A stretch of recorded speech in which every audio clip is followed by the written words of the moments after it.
দুবাইয়ে বসবাসরত একজন ভারতীয় প্রবাসী, যিনি দুবাই থেকে কুয়েতে মাদক পাচার চক্রের সাথে জড়িত ছিলেন। অভিযোগ, বিপুল পরিমাণ মাদক পাচার এবং কুয়েতের ভেতরে তা বিতরণের চেষ্টার দায়ে তাকে দোষী সাব্যস্ত করা হয়। উদ্ধারকৃত মাদক কুয়েতের মাদক নিয়ন্ত্রণ বিভাগ, general directorate for drug control, Kaifan ও সুয়াইক এলাকায় অভিযান চালিয়ে তার চক্রের কাছ থেকে 14 কেজি হেরোইন এবং 8 কেজি ম্যাথ্যামফেটামিন সাবু উদ্ধার করে। 2. আদালতের রায়, জানুয়ারি 2026। বিচারক খালেদ আল তাহুসের নেতৃত্বাধীন কুয়েতি ফৌজদারি আদালত এই রায় ঘোষণা করেন। দণ্ড, আদালত তাকে মাদক পাচারের দায়ে মৃত্যুদণ্ড প্রদান করেছেন। প্রসিকিউশন প্রমাণ করতে সক্ষম হয়েছে যে তিনি একটি আন্তর্জাতিক মাদক পাচার চক্রের অংশ হিসেবে কাজ করছিলেন। 3. কুয়েতের কঠোর আইন।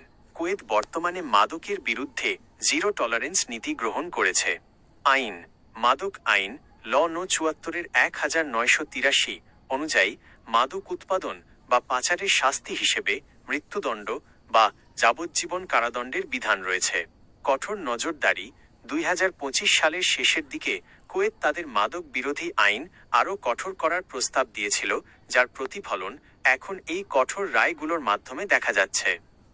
একটি নোট, গত কয়েক বছরে কুয়েতে মাদক অপরাধে জড়িত থাকার কারণে অনেক প্রবাসী, বাংলাদেশি ও ভারতীয় সহ গ্রেফতার হয়েছেন। কুয়েত সরকার প্রবাসীদের সতর্ক করেছে যেন তারা কোনো অবস্থাতেই এ ধরনের নিষিদ্ধ পণ্যের লেনদেনে জড়িত না হন। আপনি কি এই ঘটনার সাথে কোনো বাংলাদেশি প্রবাসীর সংশ্লিষ্টতা বা কুয়েতের মাদক আইনের অন্যান্য শাস্তি সম্পর্কে জানতে চান?